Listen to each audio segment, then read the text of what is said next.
பேரு குழு குழு சாரி. அப்ப இந்த சாரி பேரு 1495 தான் வேலவன் ஸ்டோர்ஸ்ல. Velavan stores, Usman road, T Nagar, Chennai மற்றும் தூத்துக்குடி.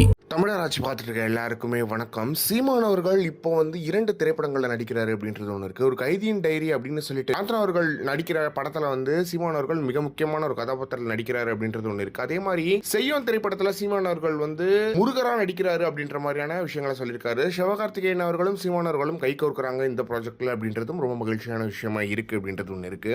இதெல்லாம் ஒரு பக்கம் இருக்க, இப்போ வந்து ராஜ்கமல் அப்படின்னு ஒரு ஆக்டர் இருக்காரு. அவர் வந்து சின்ன திரைகளில் வந்து ரொம்ப ஃபேமஸான ஆள் அப்படின்னு நம்ம சொல்லலாம். அவர் வந்து சீமான் அவர்களை பத்தி ஒரு விஷயம் சொல்லியிருக்காரு. அது என்ன சொல்லியிருக்காரு அப்படின்னு பாத்தீங்கன்னா வந்து, சீமான் அவர்களே எனக்கு முன்ன பின்ன கண்டிப்பா தெரியாது, அவர் என்ன பார்த்ததும் கிடையாது, என்ன தெரிஞ்சுக்கிற அளவுக்கு நான் பெரிய ஆளும் கிடையாது அப்படின்ற மாதிரியான விஷயங்களை அவர் ஆரம்பிச்சிருக்காரு. ஆனா சீமான் அவர்கள் என்கிட்ட ரொம்ப தெரிந்தவர் மாதிரியும் ரொம்ப நல்லாவும் பேசினாரு. ரொம்பவே வந்து ஒரு 6 நிமிஷம் என்கிட்ட பேசினாரு. அது என் வாழ்க்கையில மிக முக்கியமான ஒரு 6 நிமிஷமா இது இருக்கும் அப்படின்ற மாதிரியான விஷயங்களை ராஜ்கமல் சொல்லியிருக்காரு. அதை சொல்லி முடிச்சுட்டு கண்டிப்பா இது மக்கள் எல்லாரும் கண்டிப்பா புரியும் அப்படின்ற மாதிரியான விஷயங்களையும் சொல்லியிருக்காரு. சீமான் அவர்கள் தன் உடலை நல்லா பார்த்துக்கணும்னு சொல்லிட்டு சீமான் அவர்கள் ஜிம்ல எக்ஸசைஸ் பண்ற காணொலிகள்லாம் பயங்கர ட்ரெண்டிங்ல இருக்கு அப்படின்றது எல்லாருக்குமே தெரியும். சீமான் அவர்கள் இப்போ படங்கள்ல நடிக்கிறாரு. படங்கள்ல நடிச்சுக்கிட்டு அரசியலும் பார்க்க போறாரு அப்படின்ற ஒரு எதிர்பார்ப்பு இருக்கு. சீமான் அவர்கள் 2 திரைப்படங்கள் மேக்ஸிமம் 20 நாள் நடிப்பாருன்னு நினைக்கிறேன். அதுக்கப்புறம் சீமான் அவர்கள் முழு நேரமா அரசியல்ல தான் இருக்க போறாரு. ஏன்னா வந்து இடைத்தேர்தல் வரப்போகுது. இந்த இடைத்தேர்தலில் சீமான் அவர்கள் அம்பாசமுத்திரத்தில் நிக்க போறாரு அப்படின்றதும் உறுதியாயிருக்கு. எனவே இந்த அம்பாசமுத்திர இடைத்தேர்தலில் சீமான் அவர்கள் மிகப்பெரிய ஒரு மாற்றமா இருப்பாரு.